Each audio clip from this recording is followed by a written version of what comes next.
In the silent cemetery, the millionaire knelt before his daughter's gravestone, sobbing as if life had been ripped from him. What he never imagined was that his daughter was alive and about to reveal a truth that would change everything forever. The cemetery was hushed, gripped by a chill that seemed to cut through the skin. A cold wind swept across the rows of marble stones, carrying with it the scent of rain and wet earth. The sky above was gray, heavy with clouds that threatened to burst at any moment. It was the kind of day that mirrored the soul of a broken man. David Matthews walked alone with dragging steps, his expensive leather shoes crunching against the gravel path. His face was downcast, pale, as if life itself had departed along with his daughter. His once strong shoulders now sagged under an invisible weight.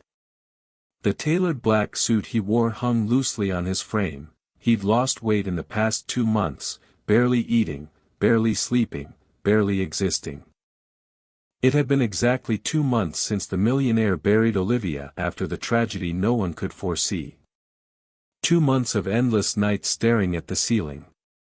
2 months of waking up expecting to hear her laughter, only to be crushed by silence. 2 months of a living hell. The little 2-year-old girl had gone to spend the weekend at her stepmother Caroline's cabin in the remote woods of northern Vermont. It was supposed to be a fun getaway, a chance for Caroline to bond with her stepdaughter. Caroline was a woman who had always treated Olivia with apparent kindness, showering her with gifts, reading her bedtime stories, baking cookies together on Sunday afternoons. But while Caroline was away handling urgent business matters in the city, a devastating fire consumed the cabin. The blaze was fierce and unforgiving, fueled by the old wooden structure and dry summer conditions. By the time firefighters arrived, there was nothing left but smoldering ashes and charred beams. Firefighters combed through the unrecognizable rubble for hours, searching for any sign of life.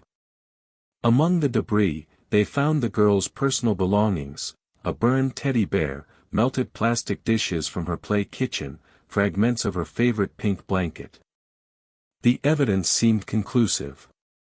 The fire marshal ruled it an accidental blaze, likely caused by faulty electrical wiring in the aging structure.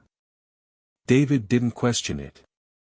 The pain was too great for doubt, too overwhelming for investigation. He accepted the death, drowned in grief so deep it felt like drowning in an ocean with no shore in sight. His world had collapsed in on itself, leaving nothing but darkness and despair. Since then, he survived on the almost maternal affection of his wife Caroline, who blamed herself constantly for not being there. She held him through the nights when he screamed in nightmares. She prepared meals he couldn't eat. She whispered words of comfort that fell on deaf ears. "It's not your fault," she would say, tears streaming down her face. "We couldn't have known. We couldn't have stopped it." David also leaned heavily on the firm support of Stephen, his younger brother by 2 years and business partner in their technology empire. Stephen had essentially taken over running their company, handling meetings David couldn't face, making decisions David couldn't make. Every day, Stephen would visit, sit with his brother, and repeat the same reassuring words, "I'll handle the company. You just try to stay on your feet. I'm with you, brother. We'll get through this together." Now, kneeling before the cold gravestone, David let the weight of it all crush him at once. His knees pressed into the damp grass, heedless of the mud staining his expensive trousers. He ran his fingers over the cold marble inscription, tracing each letter as if trying to feel his daughter through the stone. "Olivia Matthews," he read aloud, his voice breaking. "Beloved daughter, rest in peace." The words felt like knives cutting into his heart. "How am I supposed to rest, daughter, if you're not here anymore?" he whispered, his voice raw with pain. "How does the world keep spinning when mine has stopped?" The tears fell unchecked, hot against his cold cheeks. He pulled a silver bracelet from his pocket, the very gift he'd given her on her last birthday. It was delicate, with tiny charms dangling from it, a star, a heart, a little book. She had loved it so much, had refused to take it off even for bath time. He held the bracelet as if it were the girl's little hand, remembering how small her fingers were, how they would wrap around his thumb when they walked together. "You promised you'd never leave me, remember," he said, his shoulders shaking with sobs. "You said, Daddy, I'll stay with you forever. And now I don't know how to breathe without you." Inside his mind, a whirlwind of thoughts devoured him. What if I'd gone with her to the cabin? What if I hadn't been so busy with work? What if I'd checked the electrical system myself? What if I'd arrived just 10 minutes earlier? Could I have saved her? The guilt wouldn't leave him in peace. It was a constant companion, whispering accusations in the quiet moments. He felt like a failed father, unable to protect the one person he loved most in the world. His chest burned with the same fury that had devoured the cabin, a pain so physical he sometimes clutched at his heart, wondering if it might actually stop beating. "I'd give everything, my girl," he confessed, looking up at the gray sky as if expecting an answer from heaven.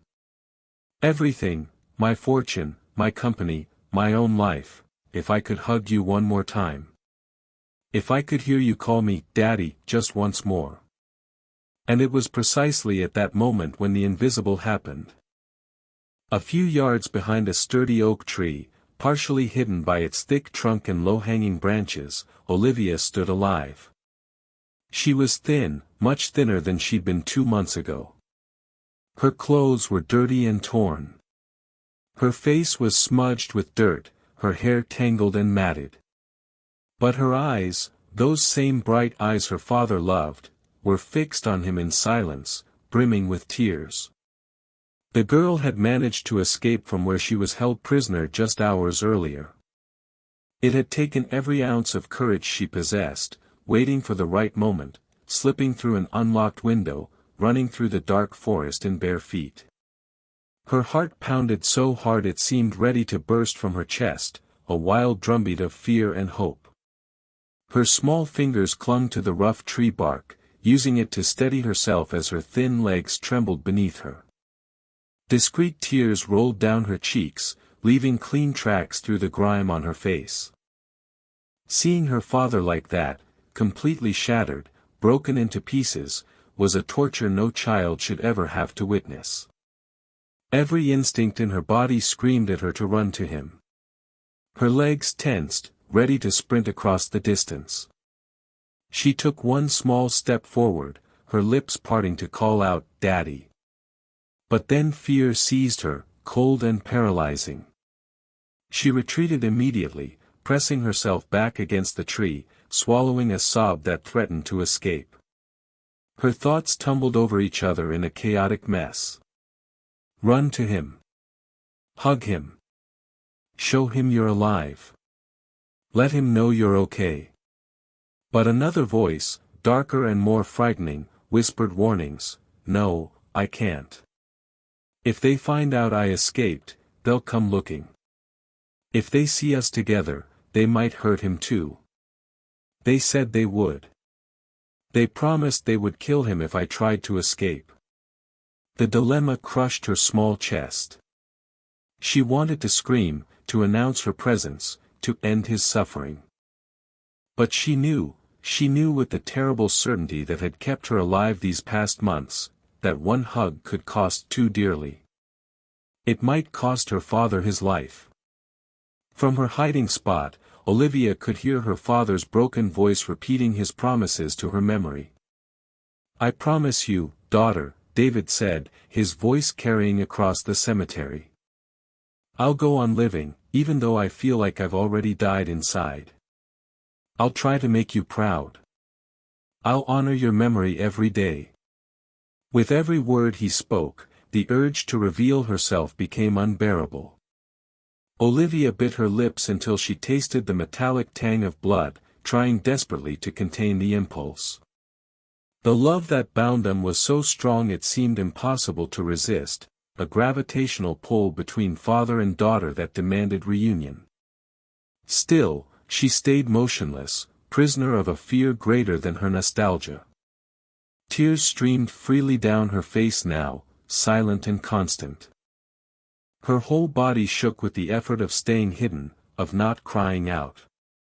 As David finally rose with difficulty, his movements slow and pained like an old man's, he tucked the silver bracelet against his chest like a talisman, holding it over his heart. He kissed the cold stone one last time, whispering, "I love you, baby girl. I'll never stop loving you." Hidden in the tree's shadow, Olivia closed her eyes tight and let another tear escape. She pressed her hand over her mouth to muffle any sound. The world was too cruel to allow father and daughter to reunite in that instant, and she, hidden, terrified, but still fighting, understood she had to wait. The hug would have to be postponed, even if it tore her apart inside. Even if every fiber of her being screamed in protest. She watched through blurred vision as her father walked slowly back down the path, his shoulders hunched, his steps heavy with grief. Only when he disappeared from view did Olivia allow herself to slide down the tree trunk, curling into a ball on the cold ground, sobbing silently into her knees. Back in her prison, Olivia kept her steps small and careful, her body hunched low like someone fearing even the walls could betray her. Hours earlier, she'd gathered every bit of courage to escape for just a few precious minutes, just to see her father, just to confirm the world still existed beyond that nightmare. But now she returned, hurried and panicked, gripped by the terror that they might discover her absence. She couldn't take risks. Not now. Not when she was so close to understanding the truth. Until that fateful moment, she'd never heard clear voices or seen faces. Her captors were only shadows that kept her locked away, as if her life had shrunk to nothing but silence, fear, and the four walls of a small, dark room. She still didn't know who her kidnappers were or why they'd taken her. But that night, everything would change forever. She lay on the worn mattress, pretending to sleep. The dark room felt like an airless tomb, suffocating and cold. The mattress was thin, offering little comfort against the hard floor beneath. A single small window, too high to reach, let in slivers of moonlight. Olivia squeezed her eyes shut tight, forcing her breathing to remain slow and steady as if she were truly asleep. But her ears caught an unexpected sound from beyond the locked door, laughter, voices, muffled conversation from the hallway outside. Her heart began to race. She sat up slowly, carefully, as if every movement could be a fatal mistake. The old mattress creaked slightly, and she froze, holding her breath. When no footsteps approached, she continued moving. She slid her bare feet across the cold floor, each step deliberate and silent. She approached the door, which tonight was slightly ajar, a rare mistake by her captors. Through the narrow crack, yellowish light from the living room filtered into her dark prison. She drew closer, pressing herself against the wall beside the door. Her heart pounded so loudly she feared they might hear it. And then she heard words that would change her life forever. "It's been 2 months already, Stephen," came Caroline's voice, but it sounded different, cold, calculated, void of the warmth Olivia remembered. No one suspected a thing. Everyone believed the fire story. The police closed the investigation. Even the insurance company paid out without question. Stephen laughed, a low, cruel sound that made Olivia's blood run cold. She could hear him leaning back on the sofa, the leather creaking. "And that idiot of your husband, how's he suffering? I saw him at the cemetery today. Crying like a wretch, completely broken, believing his precious daughter died in the fire. There was the sound of liquid pouring, wine, probably. If he only knew the truth, Stephen continued, amusement evident in his tone. Caroline let out a sharp cackle, the sound of glass clinking as she raised her wine glass. Well, let him cry and mourn. Meanwhile, the inheritance is starting to have a very secure destination. I've already begun the process myself, slowly and carefully. Olivia's breath caught in her throat. She pressed her hand over her mouth to prevent any sound from escaping. The poison is taking effect little by little, Caroline continued matter-of-factly, as if discussing the weather. David has absolutely no idea that every sip of tea I prepare for him, every meal I cook with such care, brings him closer to death. Small doses, nothing that would raise suspicion. Just enough to weaken him gradually. Olivia felt her entire body freeze. Poison. The word echoed in her mind, terrible and final. She nearly lost all strength in her legs, having to brace herself against the wall to keep from collapsing. Tears welled in her eyes uncontrollably. That sweet voice that had so often lulled her to sleep with bedtime stories, that had sung her songs and told her she was loved, that voice was now real venom, discussing murder with casual cruelty. And across from Caroline, Uncle Stephen sat satisfied, complicit, equally evil. What irony, huh? Stephen said with dark pleasure. He trusts you more than anyone in the world. You're his devoted wife, his rock, his comfort in grief. And you're the one slowly killing him. It's brilliant, Caroline. Absolutely brilliant. The two laughed together, mocking like predators before helpless prey. The sound of their laughter made Olivia feel sick. He deserves it, Caroline added, her voice taking on a bitter edge. For years, he's boasted about being the great David Matthews, the brilliant businessman, the tech genius, the philanthropist. Now he's on his knees, and he doesn't even realize we're the ones who put him there. Soon enough, Stephen said, they'll say it was natural causes. A tragic heart attack following the loss of his daughter. An unhappy coincidence. Everyone will understand, the poor man died of a broken heart. And we'll be the rightful heirs to everything he built. Stephen raised his glass high. A toast, to our victory and to the fall of that poor, foolish man who never saw it coming. To us, Caroline agreed, clinking her glass against his. To the fortune we're about to inherit. The toast was sealed with a passionate kiss that made Olivia clamp both hands over her mouth to avoid screaming out loud. Her heart pounded wildly, as if about to explode from her chest. Her head spun with the revelation. Them. They're my kidnappers. The stepmother who baked cookies with me. The uncle who brought me birthday presents. They were behind this from the very start. The revelation crushed her.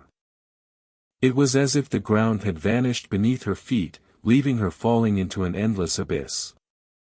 The girl who until then had only feared shadows and unknown captors now saw the faces of the monsters, people she knew, people she trusted, people who'd sat at their family dinner table. The weight of the horror made her step back a few paces, her foot landing on a creaking floorboard. The sound was soft but in the quiet it seemed deafening. What was that? Caroline's voice cut through the air, sharp and alert. Olivia's eyes went wide with terror. She quickly but quietly moved away from the door, hurrying back to the mattress on trembling legs. She threw herself down and pulled the thin blanket over her body, forcing herself to lie still, to breathe evenly, to pretend she was deep asleep.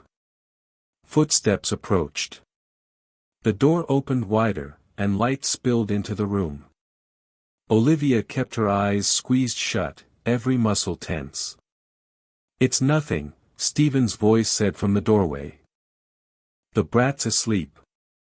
Probably just the old house settling. Make sure that window lock is secure, Caroline ordered coldly. We can't have her escaping before we're ready. It's fine. Relax. Where would she even go? She's a child, alone, in the middle of nowhere. The door closed again, plunging the room back into darkness. Olivia waited, counting her heartbeats, 100, 200, 300, until she was certain they'd return to their conversation. Only then did she allow herself to breathe properly again.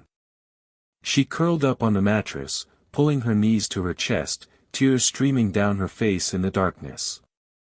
Her father wasn't just mourning a daughter who was actually alive. He was also drinking his own death sentence every single day, served by the hands of someone he loved and trusted. They're going to kill him. They're going to kill Daddy, and I can't let that happen, she thought, her mind racing with desperation and terror. The tears ran hot down her face, soaking the rough pillowcase. But along with the fear and sadness, something different sparked inside her, a raw, desperate strength. It was the strength of someone who understood she carried a truth too big and too important to silence. While in the living room the traitors toasted their impending victory, Olivia made a promise to herself in the darkness: somehow, someway, I'll save him. I have to. The night stretched like an endless veil, and Olivia lay motionless on the hard mattress, her eyes fixed on the narrow window high above, watching as the darkness slowly gave way to the first hints of dawn. Caroline and Stephen's words hammered in her mind relentlessly, like a cruel sentence playing on repeat. They killed my childhood. They lied to my dad. They made him think I was dead. And now they want to take his life too. Each thought was a blow to her heart, but also fuel for her determination. Her thin body trembled, from cold, from fear, from exhaustion, but her soul burned with a desperation that no longer fit in her small chest. She knew with absolute certainty that if she stayed there, it would be too late. Her father would die, poisoned slowly, and she would remain a prisoner forever. The courage she never imagined having was born amid the fear. With cautious movements, she waited and watched. She listened to every sound in the house. Eventually, the voices stopped. Footsteps moved to distant bedrooms. Doors closed. The house settled into the deep silence of night. Olivia got up slowly, her bare feet making no sound on the cold floor. She approached the back window, the one Stephen had checked but, in his arrogance and confidence, hadn't secured as thoroughly as he should have. With shaking hands, she pushed against the old wooden frame. It resisted at first, then slowly began to give way. The creak of old wood sounded impossibly loud in the silence, and she froze, her heart seeming to stop entirely. She waited, barely breathing. 1 minute. 2. No sound of approaching footsteps. No doors opening. She gathered all her strength and pushed again. The window opened wider, just barely wide enough for her small, thin frame to squeeze through. She pulled herself up onto the window ledge, her arms shaking with effort. She was weaker than before, months of captivity and inadequate food having taken their toll. But desperation gave her strength she didn't know she possessed. She slipped outside, falling onto the cold, dew-soaked grass below. The impact knocked the wind from her lungs and made her bite her lips hard to avoid crying out. She lay there for a moment, pressing her hand over her mouth, tasting blood where her teeth had cut into her lip. She stayed on her knees, looking back at the dark cabin, expecting at any moment to see lights flare on, to hear shouts of alarm. But the cabin remained dark and silent. Then she ran. The path through the forest was brutal and harsh. She had no shoes, and every stick, every stone, every thorn cut into the soles of her feet. Branches reached out like claws, scratching her arms and face, catching on her clothes. The cold night air cut through her thin clothing, making her shiver violently. But she didn't stop. She couldn't stop. Every branch snapping under her feet seemed to betray her escape, echoing through the silent forest. She expected at any moment to hear sounds of pursuit behind her, to hear Stephen's voice shouting, to hear footsteps gaining on her. The love for her father was greater than any pain, any fear, any exhaustion. It drove her forward when her body wanted to collapse. I have to reach him. I have to save his life. They've already started poisoning him. Every day I wait is another day closer to losing him forever. Her mind repeated the urgency like a frantic drum, beating in rhythm with her footsteps and her pounding heart. Her thin legs, though shaky and bleeding, obeyed the desperate need to keep moving. The early morning journey felt endless. The darkness of the forest seemed infinite, broken only occasionally by patches of moonlight filtering through the thick canopy above. Strange sounds, owls hooting, branches creaking, small animals rustling in the undergrowth, made her jump and whimper with fear. Hunger gnawed at her stomach. Thirst made her throat dry and painful. Exhaustion waited every step. But nothing would make her give up. Not when her father's life hung in the balance. As the sky began to lighten in the east, painting the horizon with streaks of pink and gold, Olivia finally stumbled out of the forest. Her legs nearly gave out with relief when she spotted the first streets of the city in the distance. Her heart beat even harder, now with hope mixed with fear. She was close.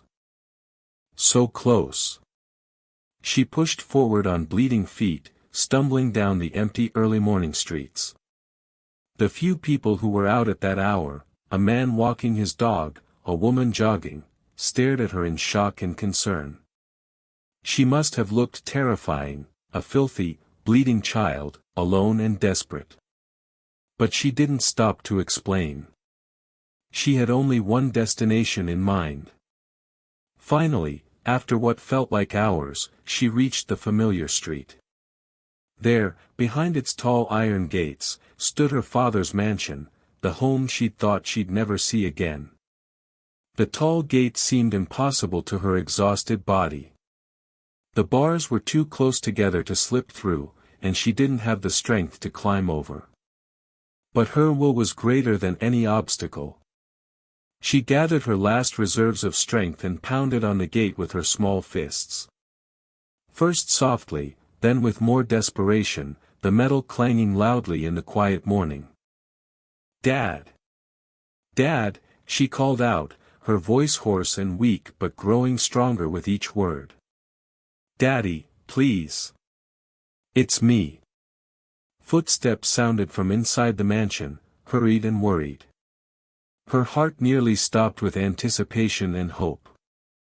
The front door of the mansion burst open, and there he was, David, looking even more worn and exhausted than he had at the cemetery. His hair was disheveled, his face unshaven, his eyes sunken and haunted.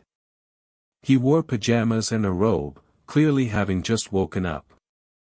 But upon seeing his daughter at the gate, he froze completely, as if struck by lightning. His mouth opened in shock, but no sound came out. His hands trembled violently. "Olivia?" The name came out like a whisper, incredulous and afraid, as if saying it too loudly might shatter the impossible vision before him. "Daddy," she cried out, her voice breaking. David ran. He ran faster than he'd run in years, his bare feet pounding against the stone pathway. His hands fumbled with the gate lock, shaking so badly he could barely manage it. Finally, it clicked open. Olivia threw herself into his arms, and the collision of their embrace turned into an explosion of emotion. The hug was so strong, so tight, it seemed to want to stitch together every piece of pain in both of them, to make up for every day they'd been apart. David sobbed loudly, great heaving cries that came from the depths of his soul. His beard was soaked with tears as he held his daughter, his hands running over her hair, her back, her arms, touching her everywhere as if to confirm she was real. "It's you. It's you. My God, it's really you," he repeated over and over, his voice broken and raw. "My daughter. My baby girl. I can't believe it. You're alive. You're alive." Olivia cried into his chest, her small body shaking with sobs. She breathed in that familiar scent of home, of her father's cologne, of safety, of love. The scent she'd thought was lost forever. For long minutes, they stayed clutched together in the open gateway, as if the entire world had vanished and only they existed. David lifted her slightly, holding her as he had when she was even smaller, supporting her weight entirely, never wanting to let go. But amid the crying and the overwhelming joy of reunion, Olivia lifted her tear-stained face and spoke between sobs, her voice urgent. "Dad, listen to me. Please listen." Her small hands gripped his robe. "I didn't die in that fire. I was never in the cabin when it burned. It was all planned. It was all a lie." David pulled back slightly, holding her by the shoulders, his eyes wide and searching her face. "What? What are you saying? Who did this?" "Caroline," Olivia said, the name coming out like poison on her tongue. "And Uncle Stephen. They did this together. They set the fire to fake my death. They've been keeping me prisoner all this time." David's face went through a series of expressions: disbelief, confusion, denial, and then slowly, terribly, understanding began to dawn. "No. No, that can't be true. Caroline. Stephen. They've been helping me. They've been, Dad, I heard them." Olivia interrupted desperately, gripping his robe tighter. "Last night, I heard them talking. They laughed at you. They said 2 months have passed and no one suspected anything. They think they've won." David's legs felt weak. He sank to his knees, still holding his daughter, now looking directly into her eyes at her level. "And it's not just that, Dad," Olivia continued, tears streaming down her face. "Caroline's already started poisoning you. She said it herself. Every tea she makes you, every meal she prepares, it's all poisoned. Small amounts so no one will suspect. They want it to look like a natural death, like you died from grief. Then they can take all your money, everything you built." The words hit David like physical blows. His face went pale, then flushed with anger. His hands trembled where they held his daughter's shoulders. "You're next, Dad," Olivia sobbed. "If I hadn't escaped, they would have killed you, and no one would have known the truth. Please, you have to believe me." The words came out fast, desperate, tumbling over each other as if her father's life depended on every second, because it did. David stepped back, bringing his hands to his face. A roar of rage escaped his throat, raw and primal. The sound was barely human, the sound of a man discovering the deepest betrayal imaginable. The impact of the revelation hit him like an avalanche, crushing and complete. The man who for weeks had cried like a widower over his own daughter now felt all that pain transform into something else, into fury, into rage, into a burning desire for justice. His mind raced, replaying every interaction with Caroline and Stephen over the past 2 months. Caroline's tearful embraces, her comforting words, her careful preparation of his meals and tea. Stephen's supportive presence, his offers to handle business, his brotherly concern. It had all been a performance. Every moment, every gesture, every word, a calculated lie. He clenched his fists until his knuckles turned white, his gaze hardening into something fierce and determined. The tears that had been of mourning transformed into tears of hate and righteous anger. "They'll pay," he said, his voice low and deadly serious. "Both of them will pay for every tear I shed. For every night they stole from me. For what they did to you, to us." His voice rose almost to a shout. "For every moment of agony they put me through." He pulled Olivia close again, hugging her with renewed strength, protective and fierce. "You did well to escape, my brave girl. You're so strong. I'm so proud of you." He leaned back to look at her face again. "Now it's us two against them. And together, we'll fight. Together, we'll make sure they never hurt anyone again." David paced back and forth in his mansion study, the door locked behind them. His face was flushed, veins throbbing at his temples. His hands shook, not from weakness now, but from pure rage barely contained. His eyes kept returning to his daughter, who sat curled in the leather armchair, wrapped in a blanket, watching him silently. She was still agitated from the escape, her feet now bandaged, her scratches cleaned and treated. The weight of the revelation was crushing, and his mind spun in 1,000 directions. Every instinct screamed at him to storm over to confront them, to call the police immediately, to see them arrested and destroyed. "My own brother," he said aloud, his voice shaking. "The man I trusted with my business, with my life. The woman I married, who I welcomed into my home, who I trusted with my daughter."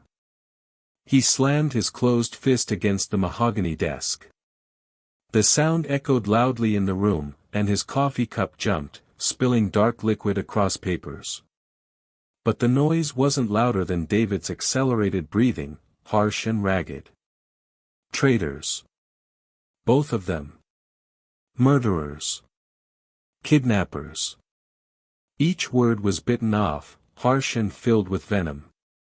Olivia approached slowly, her bare feet silent on the carpet. She feared her father might let impulse drive him to act without thinking, to make a mistake that could cost them everything. "Dad," she said softly, her small hand touching his arm. "They're dangerous.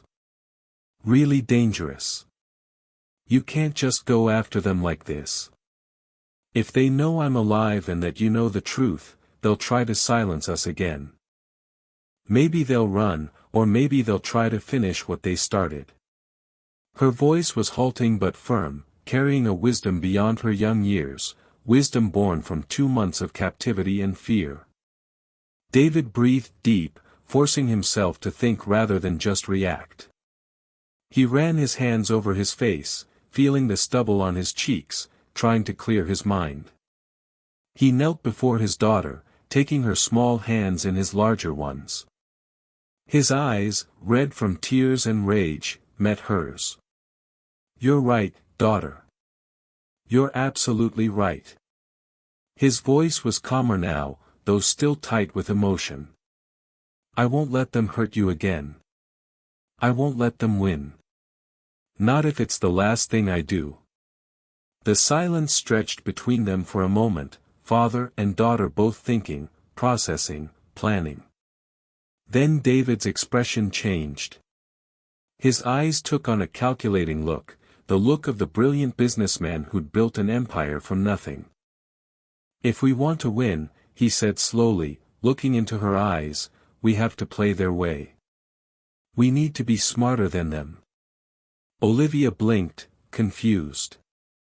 "What do you mean, Dad?" He stood, beginning to pace again, but now with purpose rather than rage. "They think I'm weak. They think I'm broken, on the edge of death. They believe they have complete control." He turned to face her. "Well, let's let them keep thinking that. Let's give them exactly what they expect." "I don't understand," Olivia said, though something in her chest stirred, a flutter of hope. David knelt before her again, his face serious but determined. "I'm going to pretend I'm dying. I'll give them the victory they crave, let them think their poison is working even faster than they planned. I'll become weaker, more ill, more desperate. His voice grew stronger, more confident. And then, at the exact moment when they think they've won completely, when they're celebrating their victory, that's when we'll snatch it all away from their hands. That's when we'll expose them for what they really are. The girl felt a shiver run down her spine. It was risky, incredibly dangerous. If Caroline and Stephen suspected anything, if the plan went wrong. But seeing the conviction burning in her father's eyes, seeing the strategic brilliance of the plan, she couldn't refuse. This was their chance, maybe their only chance. And me? She asked softly, though she already feared she knew the answer. What should I do? David squeezed her hands, and his next words were clearly painful for him to say. If they notice you've disappeared again, they'll suspect something is wrong.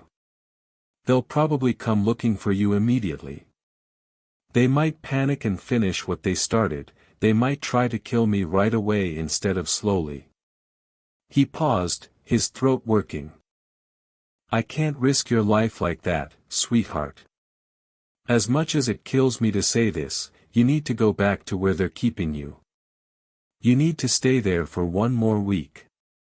What? Olivia's eyes widened with fear and protest.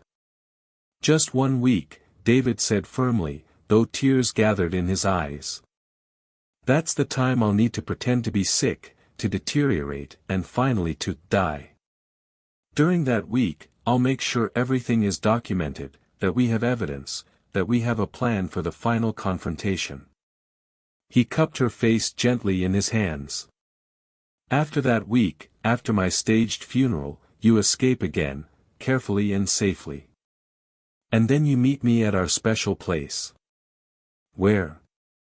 Olivia asked. The old iron bridge in Riverside Park, David said. You remember it? Where we used to feed the ducks. Olivia nodded, tears starting to fall. She remembered, Sunday afternoons, bread crumbs, her father swinging her up onto his shoulders. Meet me there in the afternoon, exactly at the spot where the old plaque is cracked, David continued. We'll have one by then. They'll be exposed, arrested, and you'll be free. We'll both be free. A spark of complicity began to grow between them. This was more than just a plan, it was an alliance forged in pain and love. Sitting side by side on the study's leather sofa, father and daughter started sketching out every detail. David pulled out a notepad and began writing, thinking through every angle, every possibility. I need to start looking even sicker than I already do, David explained, his mind working through the strategy. I'll isolate myself further, cancel all remaining commitments, seem increasingly fragile and weak. They can't suspect for even a moment that I know anything. Olivia listened intently, her heart racing but her mind focused. I'll pretend to drink the tea Caroline makes, David continued. I'll make a show of drinking it in front of her. But I'll actually pour it out when she's not looking. Same with the food, I'll push it around my plate, pretend to eat small amounts, but I won't actually consume anything that she's prepared. He looked at his daughter seriously. They think they have me in their grasp, that I'm a helpless victim. But we're the ones pulling the strings now. We're the ones in control. Tears returned to Olivia's eyes, but they weren't just tears of fear anymore. There was something else there too, a silent pride growing in her chest. For the first time, she wasn't just the protected daughter. She was part of the fight, an equal partner in bringing justice. David hugged her again, but now with different energy. It wasn't the hug of pain and reunion anymore, it was the hug of alliance, of warriors preparing for battle. They think we're weak, Olivia, he said firmly. They think you're dead and I'm dying. But together, we're stronger than ever. Together, we're unstoppable. In that study, with no witnesses but the walls and the books lining the shelves, a pact was born that would change everything. Father and daughter, united not just by blood, but now by the shared thirst for justice and the determination to make their enemies pay. The pain of the past 2 months gave way to strategy and purpose. The morning sun rose higher through the study window, transforming into fire as it illuminated both of them. As the light filled the room, it was clear the traitor's fate was sealed. All that remained was waiting for the exact moment to strike, and strike they would, with precision and power. David immersed himself completely in the role he'd written, starting the performance with calculated precision. It began with small, subtle changes that no one would immediately question. He cancelled upcoming business meetings, citing exhaustion and grief. He stopped answering most phone calls. He withdrew from social engagements he'd previously committed to. His assistant received instructions to keep visitors away, to say Mr. Matthews was not doing well and needed rest. The first whispers began to spread through the business community. Have you heard? David Matthews is struggling. The poor man is really falling apart after losing his daughter. The news trickled out discreetly at first, then gained momentum.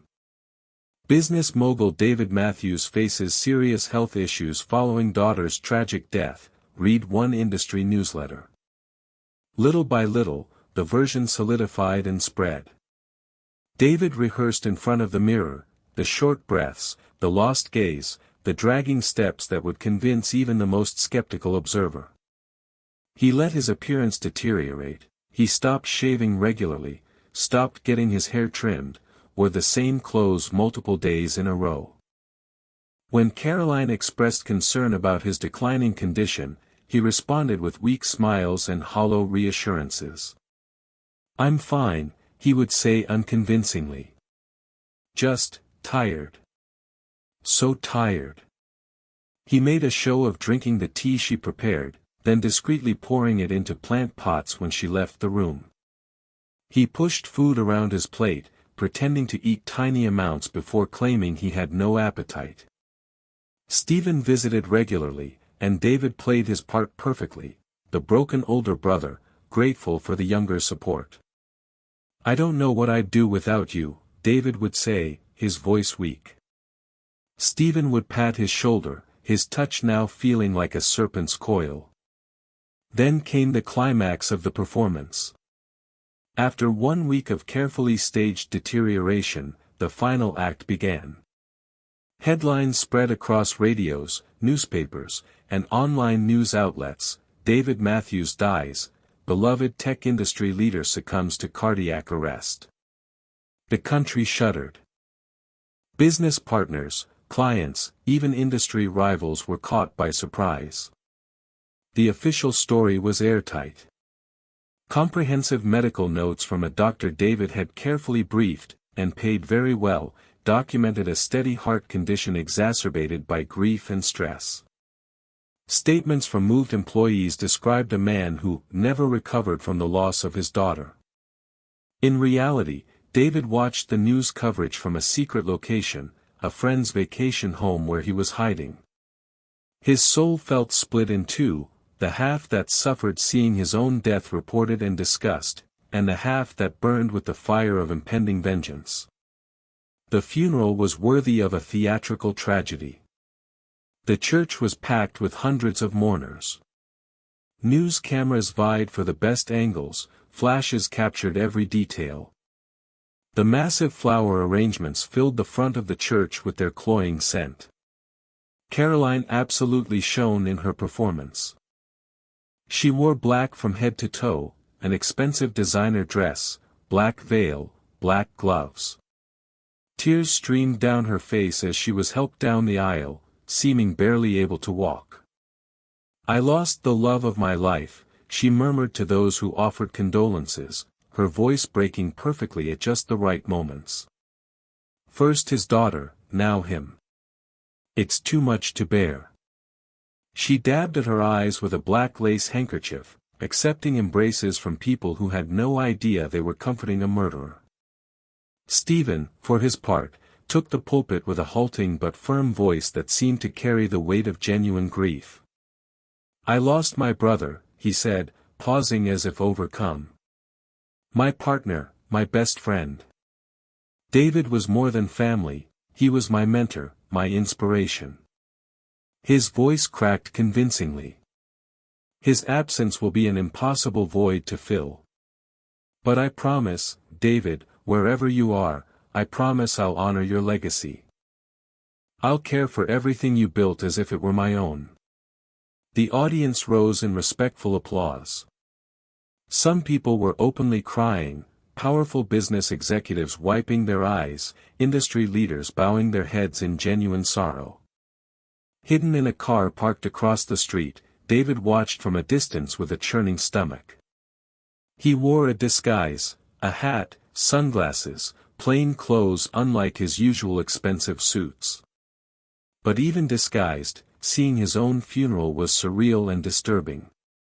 He saw Stephen take Caroline's hand with a nearly complicit gesture as they walked out of the church together, a gesture too familiar, too intimate. That confirmed his performance was complete, but it also revealed the arrogance that was blinding them. "They really think they've won," he whispered through gritted teeth, his eyes gleaming with cold determination.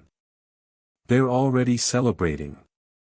It was painful to see the world mourn his death while the real enemies secretly toasted their victory.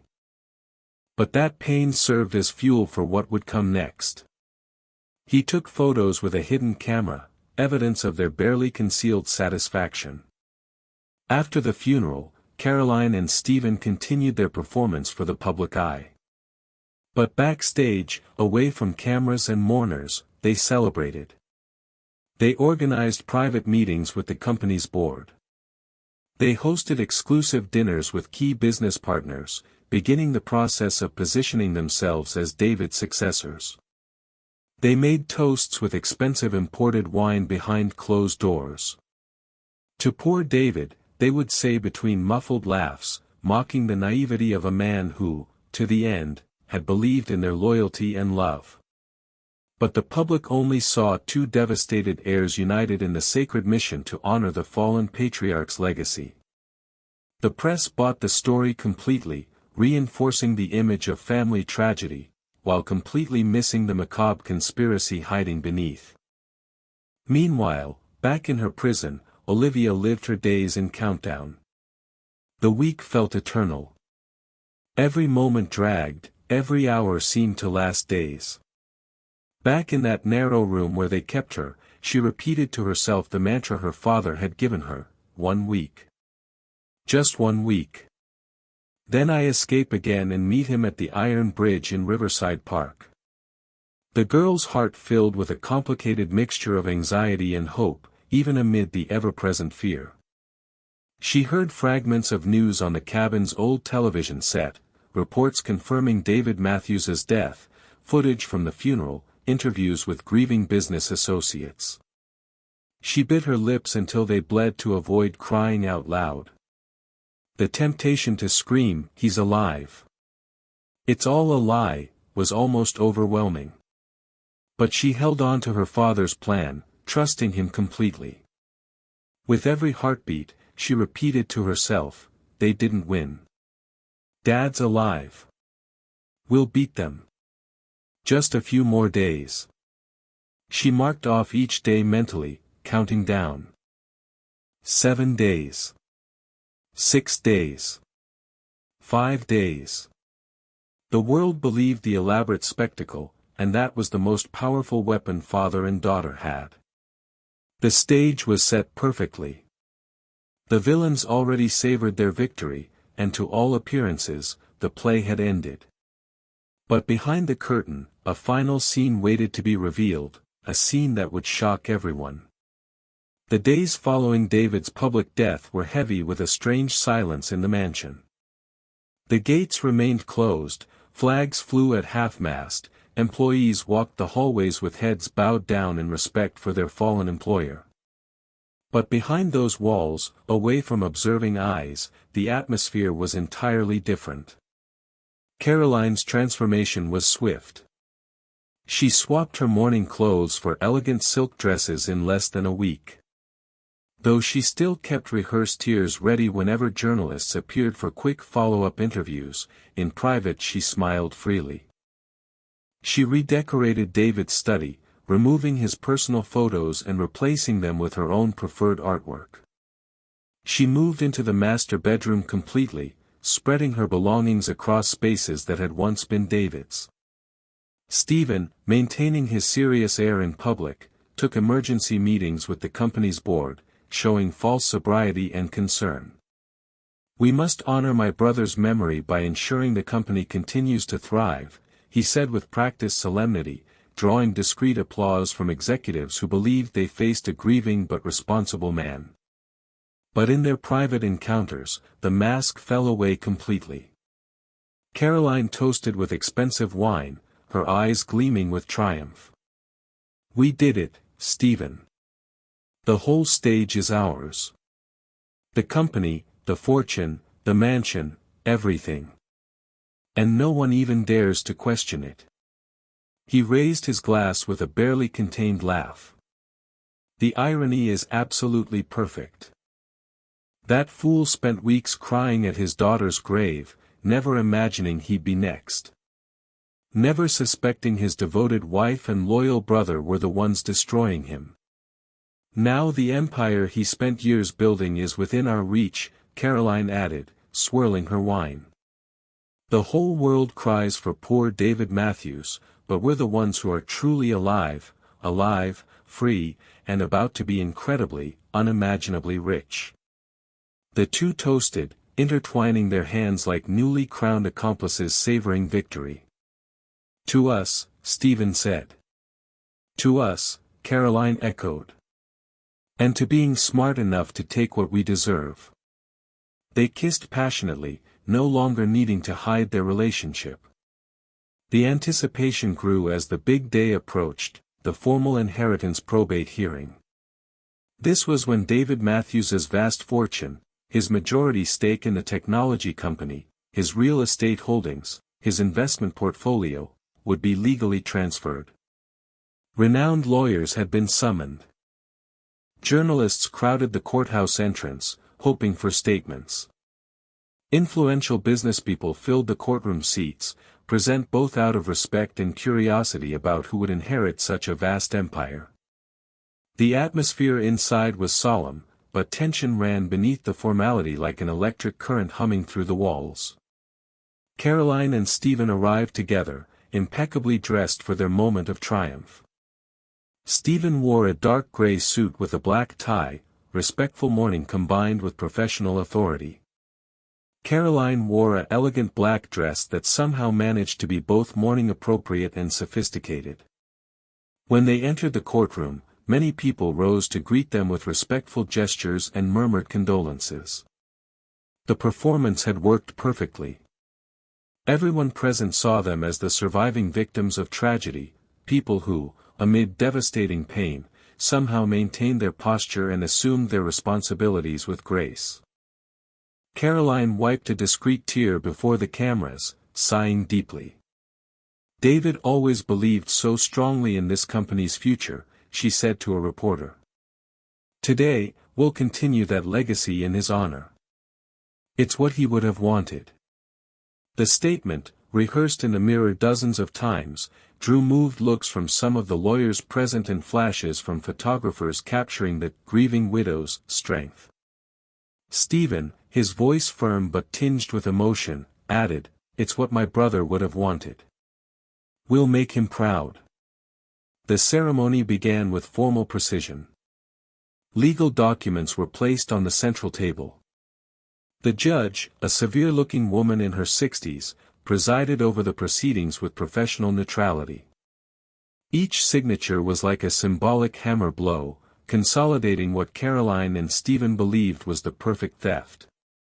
Caroline leaned forward to write her name with elegant script, a slight smile playing at the corners of her mouth that she quickly suppressed. Stephen held the pen with the firmness of someone who felt like the owner of the world.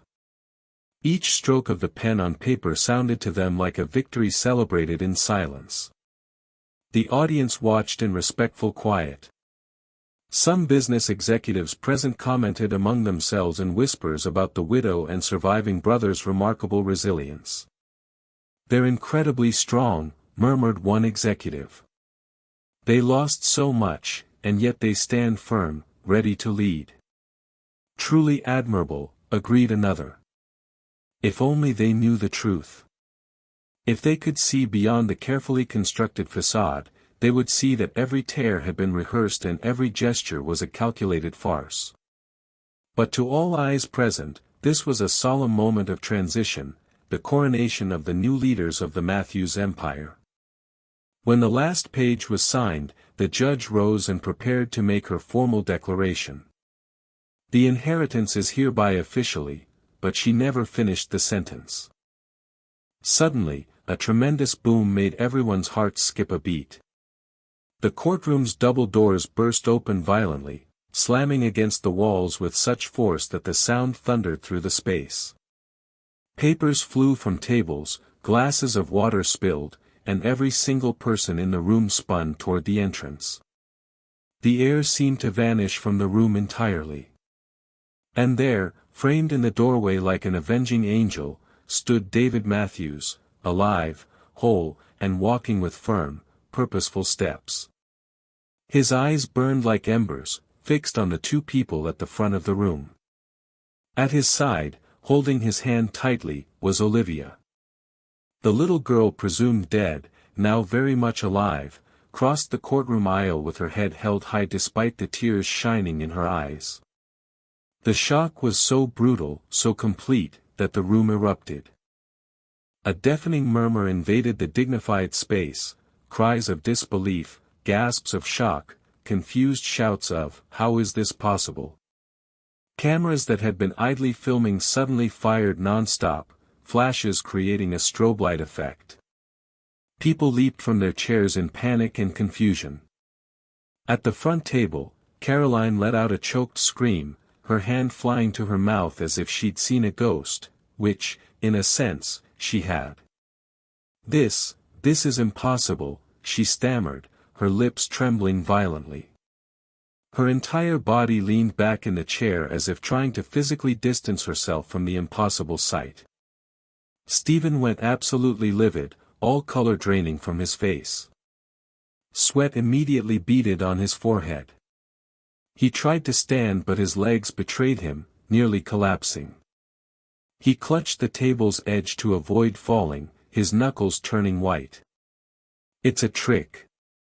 It's a farce," he yelled, his voice cracking with panic.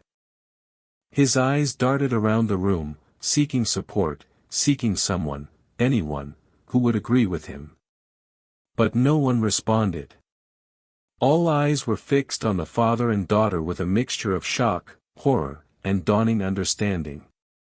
David strode forward with purpose, Olivia's small hand firmly in his. He took the microphone from the judge's table. His face was set with a fury he'd never shown publicly before, the fury of a man who'd been betrayed in the worst possible ways.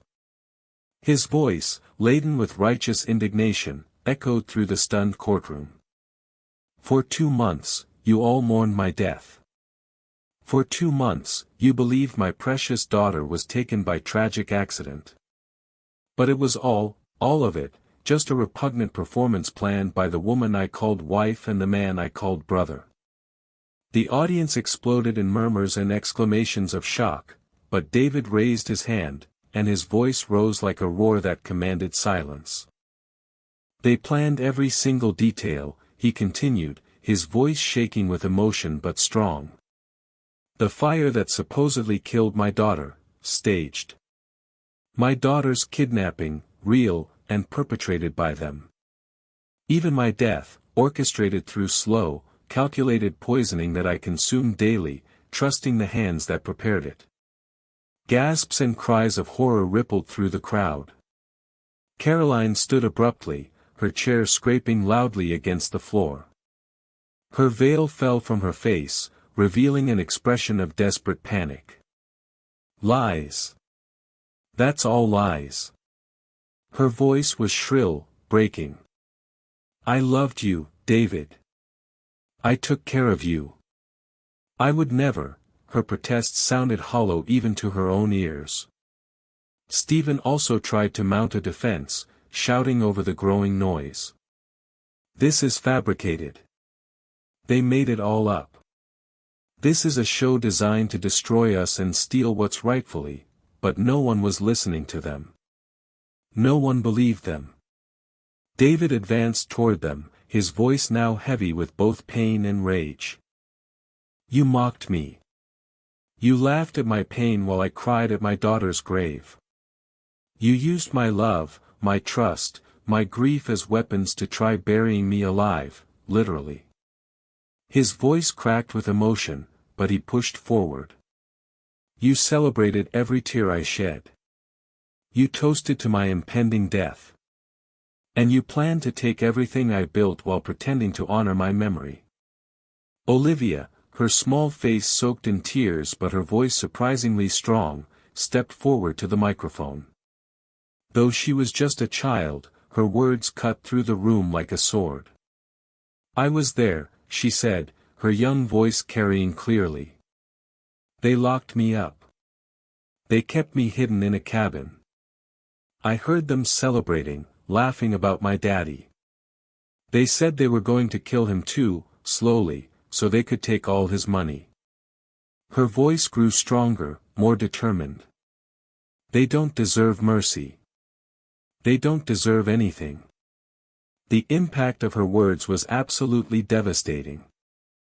Some people in the courtroom began shouting in revulsion. Others rose from their seats, indignant and furious. Journalists rushed forward, their cameras recording every word, every tear, every moment of the unfolding drama.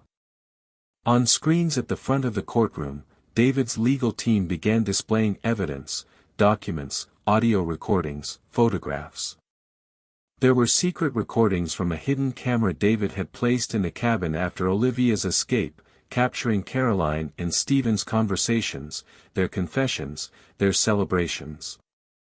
The courtroom watched and listened as Caroline's voice came through the speakers. The poison is taking effect little by little. Stephen's laugh, that fool crying at his daughter's grave, not knowing she's alive. Their toast, to our victory and the fall of that poor fool. The evidence was damning, irrefutable, devastating. Caroline tried to push forward, her composure completely shattered. This is manipulation. The recordings are fake. It's a lie designed to, but she was restrained by police officers who had moved forward at a signal from the judge. Stephen, pale and trembling, still attempted to defend himself. I'm innocent. It's her, that woman. She invented everything. I was just, but the audience saw no innocence in either of them, only the exposed faces of monsters who'd been wearing human masks. The room that just minutes earlier had risen to applaud them now erupted in boos. People pointed accusatory fingers. Some actually chanted for immediate imprisonment. David, gripped by the pain of ultimate betrayal, faced them both as if staring into an abyss. Tears still streamed down his face, but his voice came firm, loaded with the fire of righteous anger. You stole my nights of sleep. You robbed my peace. You nearly destroyed my daughter, my life, my soul. His voice rose. Today, before everyone assembled here, before cameras broadcasting to the world, you'll be remembered for exactly what you are, murderers, thieves, traitors of the worst kind. Caroline screamed, struggling against the handcuffs being placed on her wrists. No. You can't do this. I'm his wife. I have rights. Stephen trembled visibly, his earlier confidence completely evaporated, murmuring senseless apologies. I'm sorry, I'm so sorry, I never meant, we didn't think, please, David, please," but it was far too late for apologies. The entire courtroom bore witness to one of the greatest deceptions ever attempted, and now witnessed the two perpetrators' complete and public destruction. Cameras broadcast the scene live to news networks. The crowd gathering outside the courthouse began shouting indignantly when they learned what had transpired. David Matthews's name, reported dead just days before, now returned to life, stronger than ever, vindicated.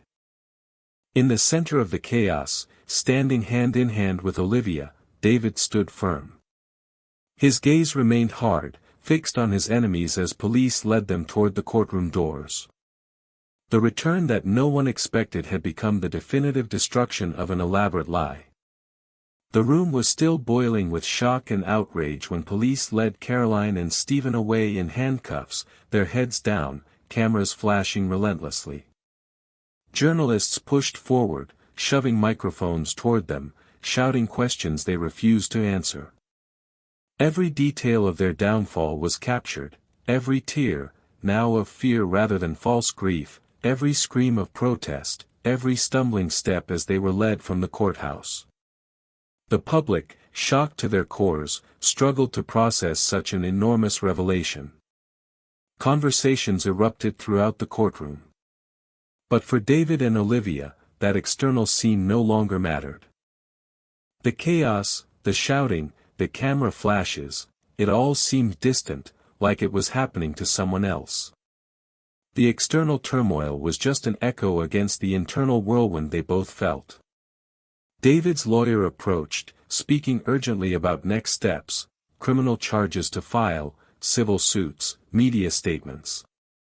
But David raised his hand gently. "Tomorrow," he said quietly. "All of that can wait until tomorrow." Leaving the courthouse through a side exit to avoid the worst of the media crush, father and daughter entered a waiting car. For the first time since their reunion, they could simply breathe, away from the world's prying eyes. In the back seat, Olivia, exhausted from the ordeal, rested her head on her father's shoulder. Within moments, her eyes closed, and she fell into the deep sleep of someone finally, truly safe. Her eyes were still damp with tears, but her face looked peaceful. David wrapped his arm around her carefully, protectively. He felt the full weight of his responsibility, and simultaneously the overwhelming gift of having her alive and safe in his arms. Back at the mansion, silence welcomed them like an old friend returning after a long absence.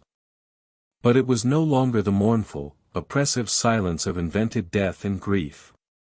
This was different, the quiet of a home waiting to be restored, ready to become a home again. David carried his sleeping daughter upstairs and opened her bedroom door. Time seemed to stop as he stood in the doorway. The room was exactly as she'd left it months ago. The space was intact, frozen in time, as if the months of absence had been nothing but a terrible nightmare now finally ended. The dolls were still carefully lined up on the shelf, her favorites in front, just as she'd arranged them. Books rested on the small desk by the window, fairy tales and picture books they'd read together countless times. The blanket, printed with stars and moons, lay folded neatly on the bed, seeming almost to beg for Olivia to lie down and claim it again. David stood there for a long moment, his eyes taking in every detail with tears blurring his vision. He ran his fingers over her furniture, the small bookshelf, the toy chest, the bedside table, touching each item like touching living memories of happier times. He gently laid Olivia on her bed, and she stirred slightly but didn't wake. He removed her shoes carefully and pulled the star and moon blanket over her. Olivia's eyes opened slightly. She looked around her room, seeming almost not to believe she was really there. Her feet glided over the soft carpet as she took in her surroundings. She walked slowly to her shelf and took one particular doll in her arms, her very first doll, given to her as a baby. She hugged it tight against her chest, letting fresh tears fall. "I thought I'd never see this room again," Dad," she said softly, her throat tight with emotion. "I thought I'd never sleep in my own bed, never see my things, never come home." David approached and knelt before her, his large hands gently holding her small face. "I thought I'd never see you in this room again, daughter. But you're here now. You're home. And that's all that matters. You're safe now. You're home. And I promise you, with everything I am, that no one will ever take you from here again." The girl, exhausted from months of fear and struggle, finally allowed herself to fully surrender to the safety of home. She climbed properly into her bed, and David tucked the blanket around her carefully. Within minutes, her breathing deepened and steadied. Her eyes closed, and this time she fell into a truly peaceful sleep, the first genuinely peaceful sleep she'd had in 2 long months. David sat in the chair beside her bed, just watching. He watched the gentle rise and fall of her breathing, the peaceful expression on her face, the way her hand clutched her beloved doll even in sleep. His chest, which had been a battlefield of pain for so long, now filled with something new, a fragile but very real peace. It was like feeling the sun after an endless storm. He reached out and gently ran his hand through her hair, the gesture achingly familiar. "Sleep, my precious girl," he murmured. "I'm here now. I'll always be here. No one will take you from me again. Never again." In the living room downstairs, his phone rang constantly, journalists wanting statements, lawyers with urgent questions, friends and colleagues calling in shock and support, curious strangers somehow getting his number. But David didn't answer. He simply turned the phone off. For the first time in months, absolutely nothing had higher priority than this moment, his daughter sleeping safely in her own bed, in her own home, alive and well. He walked to the window and looked out at the moonlit garden below. The same garden where Olivia used to play, where she chased butterflies and picked flowers for him. The night's silence was a balm, a soothing peace after weeks of storm and struggle. It was the sound of normal, of home, of safety restored. Deep down, David knew the coming days would bring enormous challenges. There would be criminal trials to attend, intense media scrutiny to handle, a company to properly reclaim and restore, and the psychological aftermath of betrayal to process. But in that quiet moment, he decided with absolute certainty that all of that, the future, the trials, the public aftermath, could wait. The clock on the wall marked late into the night when David finally returned fully to Olivia's room. He reclined in the comfortable armchair beside her bed, the same chair where he'd sat countless times reading her bedtime stories. He closed his eyes but didn't truly sleep. He couldn't. Every small sigh from his daughter sounded like the most beautiful music. Each small movement she made in her sleep was a precious reminder that life still had meaning, that love had won, that they had survived. The past wouldn't be forgotten, the pain, the betrayal, the fear. Those scars would remain. But now there was something greater, something more powerful than the painful memories. There was the chance to start over. The opportunity to rebuild. The gift of a future together. "We won, Olivia," David murmured softly into the quiet room, though he knew his daughter was deep asleep and couldn't hear. "We won, my brave girl. And I promise you, the rest of your life will be filled with nothing but love and safety." He knew the victory had cost dearly, months of suffering, broken trust, shattered illusions about people he'd loved. But holding that victory in his arms, seeing his daughter alive and home, made every moment of pain worth it. Dawn eventually came, bringing soft golden light that crept slowly into the room through the curtains. The new day's light seemed symbolic, a fresh start, a new beginning. Olivia woke slowly, blinking sleepily in the gentle morning light. For just a moment, confusion crossed her face, as if she wasn't sure where she was. Then recognition dawned, and a brilliant smile spread across her face. She saw her father still seated in the chair beside her bed, looking exhausted but smiling back at her. "Daddy," she exclaimed, and without hesitation ran to him. David caught her, lifting his daughter into his arms and spinning her around just like he used to do before, back when life was simple and uncomplicated. Both of them laughed, genuine, joyful laughter mixed with happy tears. In that moment, spinning in her childhood room with morning sunlight streaming through the windows, it felt like the crushing weight of the world had finally lifted from both their shoulders. The room was no longer a frozen memorial to a lost child. It was alive again, filled with laughter and love. It was the true beginning of their new chapter. The next morning dawned with a sky so clear and blue it seemed impossible. It was as if the universe itself was announcing a new time, a fresh beginning, a world made right again. David and Olivia, dressed warmly against the cool morning air, walked side by side toward the cemetery. They moved in comfortable silence, each step laden with memories and meanings that needed no words. The iron gate of the cemetery creaked open, that familiar sound David had heard so many times over the past months.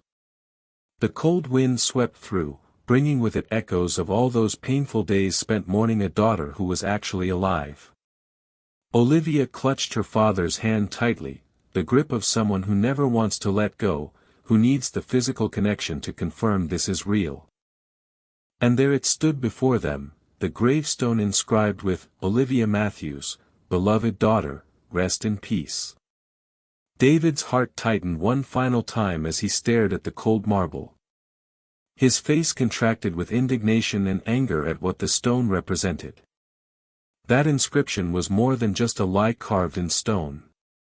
It was a symbol of an invisible prison that had suffocated them both for 2 unbearable months.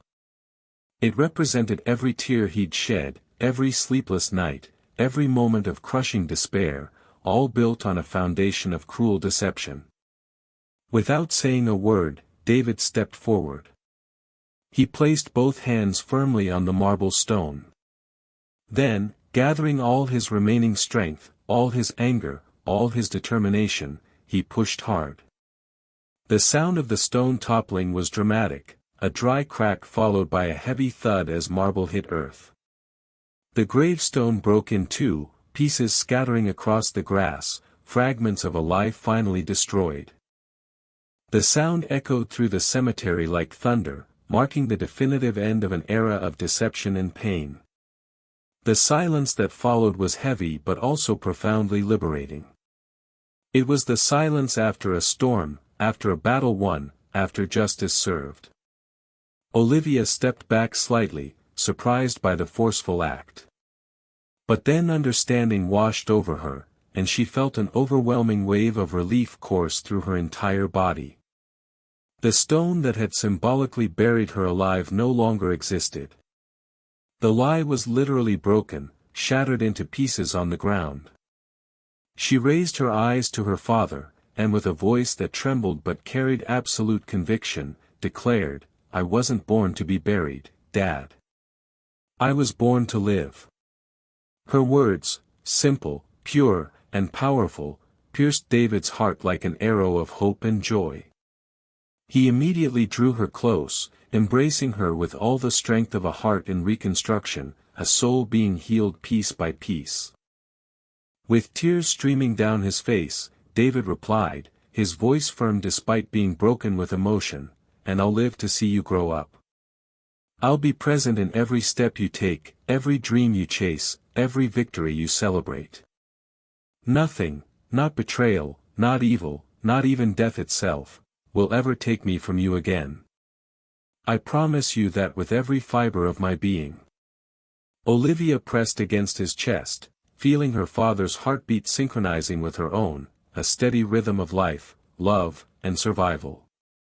It was the sound of an eternal promise, sealed not just with words but with the life they'd both chosen to reclaim and fight for. Around them, the cemetery seemed to bear witness to a story's miraculous rebirth. Where mourning and grief had once fallen like rain, hope now bloomed like flowers after a storm. The wind blew softly through the trees, lifting dry leaves that danced gracefully in the air, as if destiny itself had decided to rewrite their narrative, to give them the ending they deserved. Father and daughter stayed embraced for a long time, allowing themselves both to cry and to smile simultaneously. The tears falling now were no longer tears of pain and loss, they were tears of liberation, relief, and gratitude. David finally lifted his face toward the horizon. The morning sun was rising higher, painting the sky in shades of gold and pink. He knew in his heart that there were wounds time would never completely erase. His brother's ultimate betrayal. Caroline's calculated cruelty. The poison she'd fed him daily with false smiles. The endless nights of mourning, crying alone in the darkness. Those scars would remain forever, permanent marks on his soul. But in that transformative moment, standing in the cemetery with his daughter alive in his arms, he understood something profound: life isn't defined by losses or pain. Life is defined by what we choose to do afterward, how we rebuild, how we move forward. Life was in the small, warm hand holding his. Life was in the courage of a little girl who'd survived the impossible against all odds. Life was in the faith, the unshakable faith, that there would always be a tomorrow, and that tomorrow could be better. He inhaled deeply, filling his lungs with fresh morning air, and felt something he genuinely hadn't felt in months: true, deep peace. Olivia looked up at him and smiled, a genuine, beautiful smile that lit up her entire face, a smile he'd feared he'd never see again. Together, hand in hand, they turned and walked slowly toward the cemetery exit. Behind them lay the broken gravestone, the shattered symbol of a lie that had nearly destroyed them both. Each step they took together affirmed a powerful truth: the future belonged to them now. They were free. They had won. The darkness had tried with all its might to swallow them whole, to destroy them completely. But it had failed. Love had proven stronger than hate. Truth had proven stronger than lies. Courage had proven stronger than fear. And together, father and daughter, survivors and warriors, they walked forward into the morning light, ready and determined to embrace their new beginning. Because some stories don't end with death or tragedy. The best stories, the ones worth telling, begin again when you choose to live, when you choose to fight, when you choose love over despair. This was their new beginning. And it would be beautiful.